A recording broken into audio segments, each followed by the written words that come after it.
Vamos a continuar con nuestra serie del culto familiar. Hoy vamos a tratar un tema bastante, digamos, práctico, ¿no? Que es cuáles son las objeciones, las contras del culto familiar. Pero realmente van a ver que suenan como cuáles son las excusas. Las excusas para no hacer el culto familiar. Y esto es algo bien importante porque creemos realmente en esta iglesia. Es no solo mi deseo como pastor, sino como cristiano, como padre de familia, como de verdad un hombre que se ha pegado realmente a las verdades de la Reforma Protestante. ¿Cómo, cómo podemos realmente cumplir con esto de la manera en la que la Biblia, creemos, nos lo demanda? ¿Sí? Entonces, quiero recordarles que este es un asunto que no es algo que yo propongo, sino que es algo que creemos las familias cristianas deben hacer. ¿Ok? Algunas personas objetan o argumentan o protestan en contra de esta disciplina espiritual usando ciertas razones que vamos a explorar, ¿sí? Y también vamos a dar respuesta a las mismas, ¿sí? ¿Qué dice generalmente una persona que no quiere hacer el culto familiar? Ayúdame, Henry, con la siguiente diapositiva. En la Biblia no se ordena explícitamente llevar a cabo el culto familiar, ¿sí? Algunos dicen eso, dicen, es que en la Biblia no lo vemos, ¿verdad? Que la Biblia dice cosas muy claras como honrarás a tu padre y a tu madre. Entonces está muy claro. ¿Por qué esto no? Dicen algunos, ¿verdad? No, no cometerás adulterio, ¿verdad? O todo ese tema, ¿no? Entonces, algunas personas dicen, como no se ve explícitamente, no hay un versículo por lo menos que lo diga, que me lo demande, ¿por qué lo deberíamos hacer? Bueno, ya que en efecto no existe eso, esta es una objeción muy común, no solo en contra del culto familiar, sino que es una objeción común en contra de todas aquellas cosas que la gente quisiera eliminar de su vida cristiana. Por ejemplo, la Biblia no menciona de manera explícita la palabra Trinidad o providencia, por ejemplo. Esas palabras nunca aparecen en toda la Biblia. ¿Okay? La Biblia tampoco aparece no fumar, ¿va? O ese tipo de cosas, no aparecen, ¿verdad? Pero, ¿cómo puede ser posible esto de que, por ejemplo, la Trinidad, siendo una doctrina tan central del cristianismo, nunca aparezca la palabra ahí? ¿Cómo la palabra providencia? ¿Qué pasa con ello? ¿Por qué creemos en ello y no aparece? En teología utilizamos, en términos hermenéuticos, cuando estamos interpretando la Biblia, utilizamos un elemento que se llama la deducción necesaria, ¿sí? Las deducciones necesarias. La Trinidad se deduce necesariamente ¿de qué? De muchos pasajes de la Biblia, ¿ok? En su totalidad, la Biblia enseña sobre tres personas, el Padre, el Hijo y el Espíritu Santo. Por lo tanto, se deduce necesariamente que el Dios que se revela en la Biblia se revela en tres personas, ¿sí? Por ejemplo, el pasaje del bautismo de Jesús, el Padre hablando desde los cielos, el Espíritu Santo descendiendo como paloma y Jesucristo en el río Jordán siendo bautizado por Juan. Este es un pasaje clarísimo que habla acerca de la Trinidad. Las tres personas de la Trinidad están ahí, las tres personas de la deidad están ahí, pero la Biblia no utiliza la palabra Trinidad, ¿sí? Entonces, debido a que se revela en tres personas, en teología se deduce necesariamente el término Trinidad. Podríamos hacer el mismo ejercicio con la providencia, ¿no? Aunque la palabra como tal no aparece clara y explícitamente por medio del estudio serio de las Escrituras, deducimos una doctrina que de hecho se convierte en uno de los atributos incomunicables de Dios. Esto lo estudiamos en el libro de J.I. Packer, ¿no? Del conocimiento del Dios Santo. Creemos que Dios es un Dios providencial, el ser humano no es providencial, no tiene la capacidad de ordenar los asuntos para gobernarlos, ¿sí? No tenemos la capacidad de los seres humanos que Dios tiene. Dios es un Dios providencial. Recordemos que lo que estudiamos en el capítulo 1 de la Confesión de Fe de Westminster sobre las Sagradas Escrituras, aprendimos que las Escrituras son claras. Hay perspicuidad, ¿se recuerdan? Transparencia, claridad absoluta en cuanto a una cosa: la historia de la salvación. Esa es la claridad total de todas las Escrituras, porque ese es su primordial interés.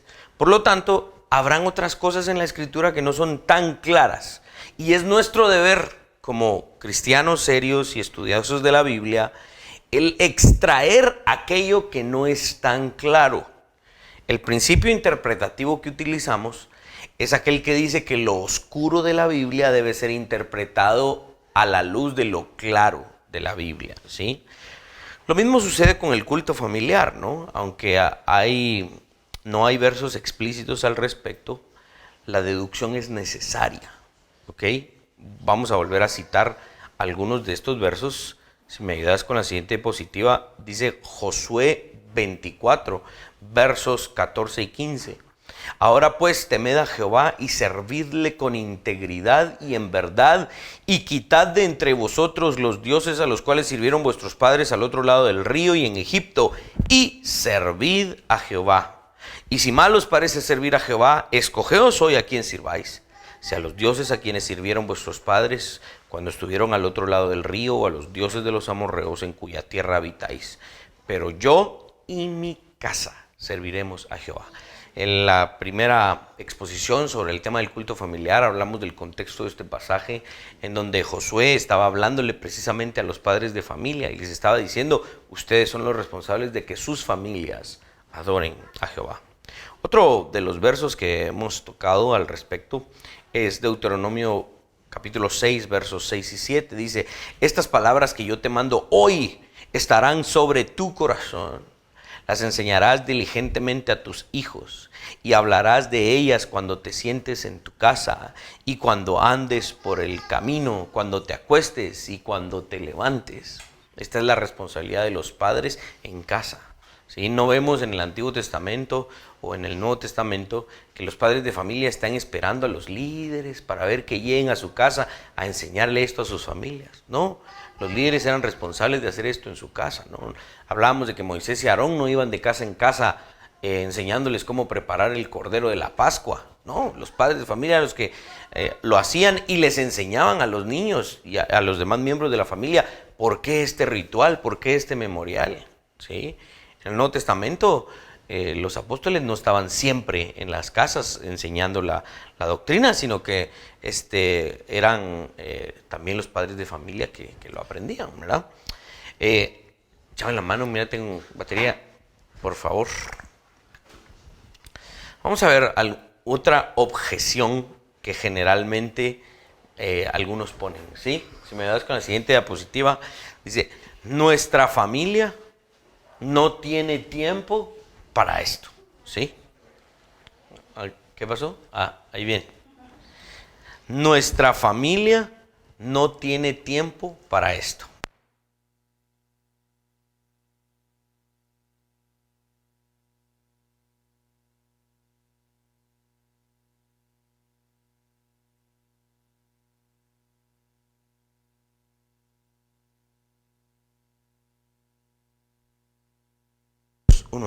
Ahí estamos. Bueno, no nos engañemos. Esta no puede ser una objeción. Todos podemos hacer el tiempo para esto, no importando cuán ocupados estemos. Así que pensemos, hemos hecho tiempo para recreación, para placeres y deleites. Todo el tiempo hacemos esto, no solo en términos personales, sino también para nuestra familia. Así debiésemos hacer el tiempo para esta disciplina espiritual. Aunque no parezca tu caso, vamos a leer el siguiente verso. Acompáñenme, miren lo que dice 2 Timoteo 3, versos 4 y 5. Traidores, impetuosos, infatuados, amadores de los deleites más que de Dios, que tendrán apariencia de piedad, pero negarán la eficacia de ella. A estos evita. Este verso que le escribe Pablo a Timoteo advierte sobre aquellos hombres y mujeres que aman más los deleites que a Dios, que aman más el ocio que a Dios. Aparentan bien, aparentan piedad, pero realmente tienen otras intenciones, ¿sí? Joel Beeke, el escritor de este libro del culto familiar, dice lo siguiente, ayúdame. El tiempo que se sustrae de las actividades y ocupaciones familiares para buscar la bendición de Dios nunca se desperdicia. Siempre que ustedes sacrifiquen o no tomen tiempo para hacer ciertas cosas y lo utilicen para la bendición de la familia, para el culto familiar, ese tiempo nunca piensen que se desperdicia. Ese tiempo está siendo muy bien aprovechado, ¿sí? Si hemos de tomar en serio la vida cristiana y la palabra de Dios, no nos podemos dar el lujo de darle más prioridad a otras cosas por sobre la palabra de Dios y su efecto en mi familia. No puedo darme ese lujo. Cierto predicador en un sermón dijo lo siguiente, ayúdame con la siguiente diapositiva, dice, si hubieras sido creado solamente para este mundo, esta objeción, la que acabamos de decir, esta objeción tendría algún peso. Pero qué extraño suena una objeción así, viniendo de un heredero de la eternidad. Dime, por favor, ¿para qué se te da el tiempo que tienes? ¿No es principalmente para que te prepares para la eternidad? ¿Y no tienes tiempo para la más grande ocupación de tu vida? Esta es la objeción, ¿no? No tenemos tiempo. Ok. Si nuestra vida terminara cuando nos morimos y nos vamos a la tumba, esta objeción de no tengo tiempo es cierto. Porque solo tengo esta vida. Porque no tengo nada más en el futuro, en la eternidad. O sea, es la perspectiva del ateo, ¿no? Ahí se acaba todo. En la tumba se muere todo. Si solo tengo estos, no sé, ¿cuánto tiempo me da el Señor? 70, 80 años. Para que menos, ¿no? Puede que pase algo que antes de esa edad. Si solo tengo este tiempo, sí, ¿verdad? No tengo tiempo para esas cosas. Porque hay cosas más importantes. Pero lo que sucede es que el tiempo del culto familiar es un asunto para la eternidad. Es una preparación para la eternidad. Estamos preparándonos y preparando a nuestra familia para la eternidad. Si hemos de ser herederos de la eternidad, esta objeción no tiene peso. No tiene validez alguna. Es absurdo que digamos, no tengo tiempo para esto. Porque tenemos una vida eterna que nos espera. ¿Qué otras objeciones hay?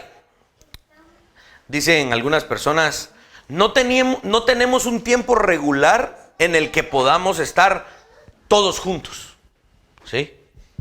Porque es que aquel se tiene que dormir temprano y yo llego tarde y mi esposa está ocupada y a veces mi esposo viaja y entonces nunca estamos juntos, ¿verdad? Esta objeción procede ¿de dónde? De la anterior, ¿no? De no tener tiempo. Sin embargo, el consejo es el mismo, establecer el culto familiar como algo no negociable. No hay negocio, pasatiempo, deporte o evento escolar que sea de mayor importancia que el culto familiar. Sí, tendríamos que aprender a sacrificar ciertas cosas. Tenemos que aprender a sacrificar ciertas cosas para poder hacer esto todos juntos. ¿Ok? ¿Qué otra objeción existe? Nuestra familia es demasiado pequeña. En dos aspectos, ¿no? Algunos dicen, es que tengo hijos muy pequeños. Y la otra objeción de pequeño es que no tenemos hijos, ¿verdad? Solo estoy yo y está mi esposa, ¿verdad? Entonces, esa sería una objeción. El gran Richard Baxter, el pastor puritano, decía que para formar una familia solo se necesita uno que gobierne y otro que sea gobernado. Y ahí hay una familia. Una pareja de esposos, ¿no? Dios no lo quiera. Un esposo que perdió a su esposa, pero se quedó con un hijo. Esa es una familia. Una esposa que se quedó sin esposo, pero tiene un hijo. Esa es una familia, ¿sí? O sea, uno que gobierne y uno que sea gobernado, esa es una familia. No es pequeña. 2 son suficientes para el culto familiar. Tal como dijo Jesús, donde estén 2 o 3 reunidos en mi nombre, ahí estoy yo en medio de ellos. Así que no importa qué tan escaso sea el número de nuestra familia, busquemos hacerlo. Otra objeción común es: nuestra familia es demasiado diversa para que todos obtengan provecho del culto. Es que fíjate, es que yo tengo hijos que son grandes y de ahí me esperé un montón, y tengo otros hijos que son muy pequeñitos. Entonces me cuesta mucho, ¿verdad? Porque ¿cómo hago para que lo mismo le dé a los dos, o a los grandes y a los pequeños, ¿no? Digamos que una familia tiene edades así de diferentes. Para esto podemos hacer un plan, podemos ser realmente creativos, y realmente podríamos ser creativos. Por ejemplo, en el mismo culto podríamos hacer uso de una pequeña historia bíblica en donde los pequeños la reciben, y conectar con un proverbio que sirva para los grandes, y podríamos usar un pequeño libro de cierto tema para que los adolescentes puedan escuchar la lectura o leer con nosotros, ¿no? Un plan inteligente, un padre creativo puede sobreponerse a cualquier diversidad de familia que exista. Podemos hacerlo, ¿sí? Alguna otra objeción que generalmente algunos ponen y dicen: no soy bueno para guiar la adoración de nuestra familia, ¿sí? Veamos algunas sugerencias. Algunos creen que no son buenos, que no pueden hacer esto. Es que para eso llevo a mi familia a la iglesia, porque yo no lo voy a poder hacer, ¿va? Para eso está el pastor, ¿va? Para eso damos nuestro diezmo, nuestras ofrendas. Que él lo haga, porque yo no voy a poder, dicen algunos. Bueno, aquí lo que necesitan hacer los padres es leer 1 o 2 libros sobre el culto familiar. No conozco libros sobre el culto familiar que sean grandes. Todos los libros sobre el culto familiar son pequeños, son panfletos chiquititos, ¿verdad? Que se leen, como decía Checha, el curso de camioneta, ¿va? Que en la camioneta uno podía ir leyendo ese libro porque era chiquito, ¿no? Hay que leer 1 o 2 libritos acerca de esto. Hay que pedirle al pastor que les provea de materiales, que les entrenen. Aquí voy a poner en la pantalla, ya que vi que algunos de ustedes sacaron su teléfono, vamos a poner en la pantalla algunos nombres que ustedes pueden buscar en Google. Tómenle foto y pongan eso en Google, y estoy seguro que les van a aparecer o documentos en PDF o libros bien baratos que ustedes puedan comprar al respecto, ¿sí? James W. Alexander, Matthew Henry, John Howe, George Whitefield, ¿sí? George Whitefield, el gran predicador de las colonias en el avivamiento allá en Estados Unidos. Douglas Kelly, Jerry Marcelino, Terry L. Johnson. Esos nombres, búsquenlos y van a encontrar materiales al respecto. Y si no, pues díganle al pastor que les ayude de alguna manera. Vamos a ver cómo les ayuda ese pastor. Miren, hay que buscar ayuda de padres temerosos, de pastores que tengan más experiencia en esto, ¿ok? Y, por ejemplo, podemos hacer algo. Si alguien de verdad dice: Dios, es que yo no puedo hacer esto, ¿va? Unamos nuestras familias. Mira, tal día llegate con la familia y hacemos el culto familiar, y yo miro cómo lo haces y yo aprendo. Ese tipo de cosas hay que ser lo suficientemente humilde para decir: yo quiero aprender también a hacer esto en mi hogar. Y si de verdad te cuesta mucho, no te sientes en la capacidad de guiar una enseñanza, de guiar una alabanza, empecemos con cosas muy simples, al menos de manera inicial, ¿no? Todos podríamos leer una porción de la Escritura y orar antes de ir a dormir. Eso puede ser algo inicial muy bueno. ¿sí? Pero en un futuro no muy lejano, de verdad atreverse y buscar la manera de hacer los demás elementos que involucran el culto familiar, ¿sí? La práctica es lo único que le va a ayudar a un padre de familia con esta objeción, ¿sí? De no soy bueno, bien lo logra hacer y sí lo puede hacer. Miren lo que dijo George Whitefield.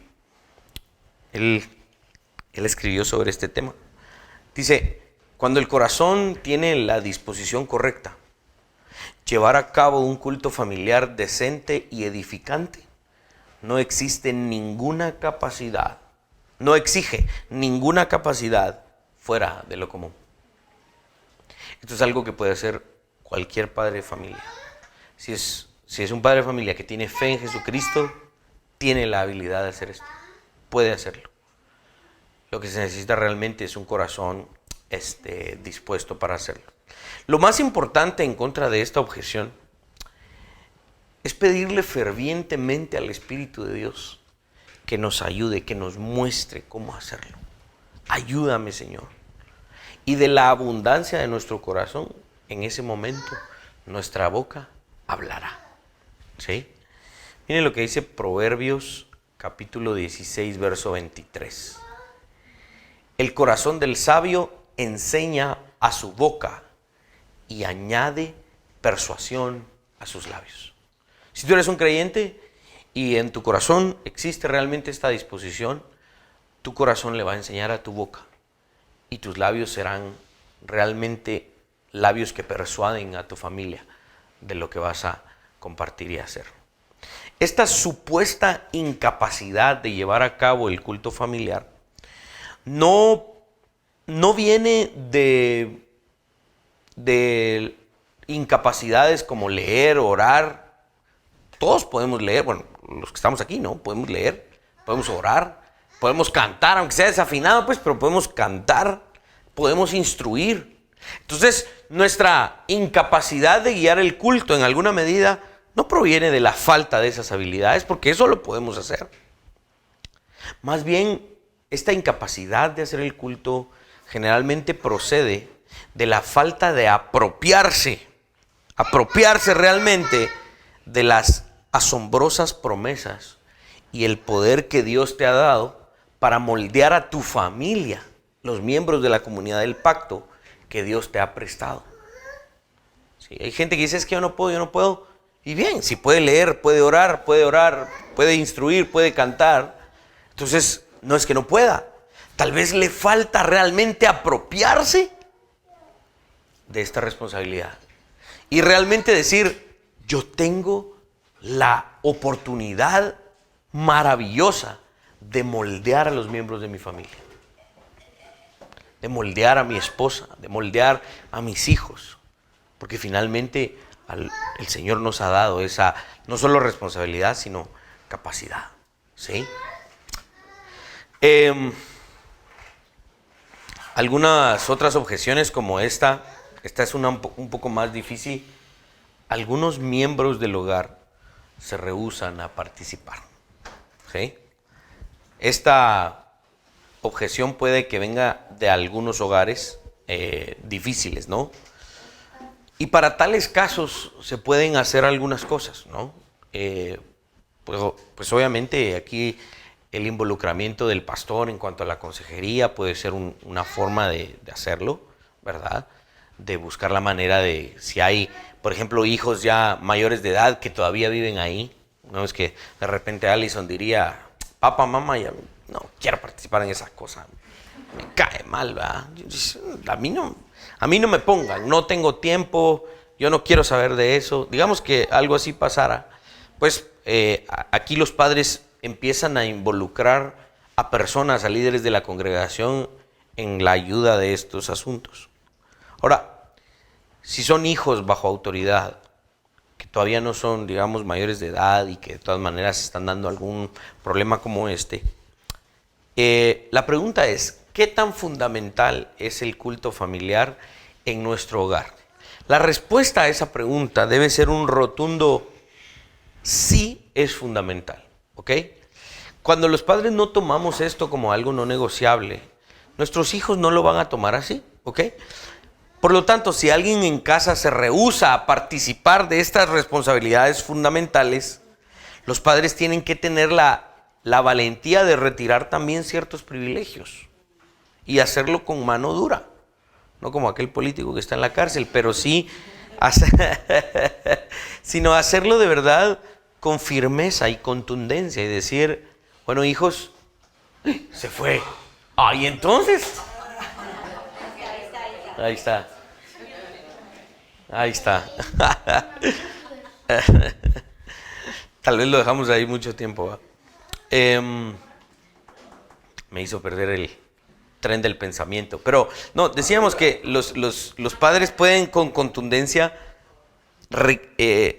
también rehusar ciertos privilegios cuando los hijos bajo autoridad se rehúsan a participar de estas responsabilidades, ¿sí? Por ejemplo, cada vez que haya una comida especial en un restaurante, por ejemplo, aquellos que se rehúsan a participar de estas responsabilidades fundamentales, se les puede quitar el privilegio de una comida especial, por ejemplo, ¿verdad? Y háganlo de verdad con contundencia, ¿no? Pregunta, ¿todos en nuestra casa respiramos? Sí, ¿verdad? Solo el martes o cuando que Checha estaba que no podía, ¿va? Que lo tuvimos que llevar al hospital, pero gracias a Dios no le pasó mayor cosa. Pero todos respiramos, por lo tanto, todos debemos participar de esto como un imperativo.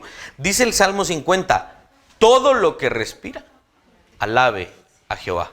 Eso es un imperativo y un inclusivo universal, es decir, todo aquello que tiene vida, tiene el regalo de la vida, debe alabar, adorar al Señor.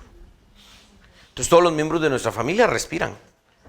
De parte de Dios hay una orden de participar de esto. No es una sugerencia, sino una demanda. La semana pasada hablábamos de que el padre o los padres deben demandar la atención en el culto familiar, ¿no? Hablábamos de que en nuestra casa es un imperativo porque estamos alabando a nuestro Creador, ¿sí? Jóvenes y adolescentes en nuestros hogares no deben tener excusas para no participar, ¿sí? Ya que están bajo nuestra autoridad. No debemos alimentar su pecado, sino estorbarlo, ¿sí? Algunos creen que forzar a los hijos a participar de estas cosas es provocarlos a ira. ¿Por qué? Porque sí, hay veces que los jóvenes no quieren participar y se enojan, ¿no? Entonces dicen, lo estoy provocando a ira. No, pero realmente lo que Pablo dice es que en el largo plazo, cuando no forzamos a nuestros hijos bajo autoridad a participar de estas cosas tan importantes que Dios demanda, en el largo plazo sí los provocamos a ira, ¿sí? Porque no los estorbamos. Y cuando no los estorbamos, sino que les dejamos hacer lo que quieren, los exponemos al castigo de Dios. Y cuando alguien está expuesto al castigo de Dios, es preso de la ira, es presa de la ira, ¿sí?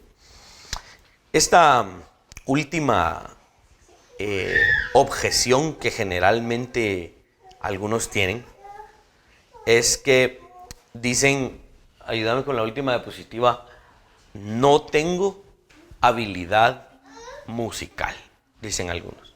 Entonces yo puedo hacer todo lo demás, pero eso no, porque no tengo habilidad musical.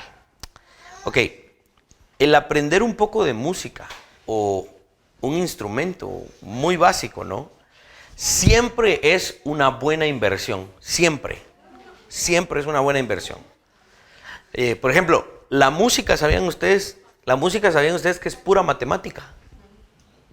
La música es pura matemática, ¿sí? Y es realmente maravilloso y es realmente bueno aprender música a temprana edad. Yo pude ver cómo a mí la música me ayudó mucho en las matemáticas.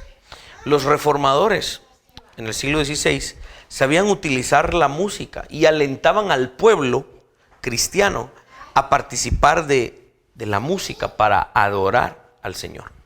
Martín Lutero decía, esta frase de Martín Lutero va a estar un poco dura, pero entendámosla en su contexto. Miren lo que dice Martín Lutero. Quien no percibe el don y la perfecta sabiduría de Dios en sus maravillosas obras musicales es verdaderamente un estúpido y no es digno de ser considerado un hombre. Martín Lutero era duro, ¿verdad? Martín Lutero decía, el Papa es la bestia y el anticristo, ¿verdad? Decía de la carta de Santiago, desnuda de todo carácter evangélico, una carta de paja, decía. Él era bien impulsivo algunas veces, ¿no? Pero por duro que suene, realmente tiene razón en algún punto. La música es un regalo que el Señor nos ha dado y que debemos aprenderlo a utilizar para alabarle y glorificarle. Miren, cualquiera puede aprender música y en toda casa debería haber música, ya que es un regalo de Dios, ¿sí? Es de verdad, cualquiera puede aprender, aunque sea a tocar básicas notas de una guitarra. Yo les recomiendo más el piano, pero todos podemos, o el bajo, ¿verdad? Todos de verdad podemos aprender, ¿verdad? A ver, yo por ejemplo, hoy le pedí a Dani que me ayudara con un ejemplo, porque algunas personas dirán, no, estoy muy grande. Los músicos que empiezan chiquitos, ¿va? Los músicos porque empiezan a aprender desde pequeños, entonces se requiere de mucha práctica. Sí, uno para ser un buen músico, obviamente tiene uno que estudiar mucho y prepararse mucho. Pero aquí estamos hablando de algo muy básico, ¿no? Si ustedes vieron las alabanzas que cantamos con Josué aquí, ¿verdad? De 3 acordes, 4 acordes. Cualquiera puede aprender esos 3, 4 acordes en la guitarra, ¿no? Y de verdad es algo que si se cultiva, se logra. Sí, yo estuve buscando algunos ejemplos de personas ya adultas que hayan aprendido música. No, y a eso iba yo cabal a concluir, ¿verdad? Que de verdad es bueno, si podemos en alguna medida dedicarle un poco a cultivar el arte y la música, es muy beneficioso para todos, no importa lo que nos dediquemos, ¿verdad? Pero hay que aprender trompeta. Eso sí. Shofar. De hecho, para gente de tercera edad es recomendable Aprender música. porque estar así con unas actividades es enemigo del Alzheimer. Sí, exacto. Tiene para la tercera. Pero Sí. una bolsa de aire así como Cabal. Gracias Dani. Miren, realmente la música es un regalo de Dios. Y si en algún momento podemos dedicarnos un tiempo a aprenderlo, sería genial, ¿verdad? Acá, por ejemplo, tenemos la bendición de tener a Dani y a Eu, que ellos se dedican a dar clases de música también, ¿no? Eu es maestra de canto y Dani enseña en nivel básico casi que todos los instrumentos. Enseña piano, enseña guitarra, enseña bajo, hasta batería creo que enseña, ¿verdad? Pero bueno, batería creo que no usaríamos mucho en el culto familiar, sino que más que todo, no sé, una guitarra, un tecladito, algo, ¿verdad? Y uno puede aprender triadas, cosas bien sencillas, ¿no? Si alguien de verdad está en el interés de hacerlo, yo estoy seguro que Dani y Eu los podemos contratar para que nos den clases, ¿verdad? Y hasta los bendecimos también, ¿no? Es algo que podemos todos hacer. Finalmente, el punto es que no pongamos la objeción de que no tenemos esta habilidad. Sí la tenemos. Como que a algunos nos cuesta más cultivarla, es otra historia, ¿sí? Ahora, en términos generales, después de todo lo que hablamos de esto, por donde quisiéramos objetar el culto familiar, no podemos negar su importancia en nuestros hogares cristianos. Es un deber y requiere esfuerzo, requiere de nuestro esfuerzo, ¿sí? Hagámoslo y de verdad prestémosle atención a esto. Creo que es algo que de verdad todos podríamos hacer. Amén. Muy bien. ¿Alguna duda? ¿Alguna pregunta?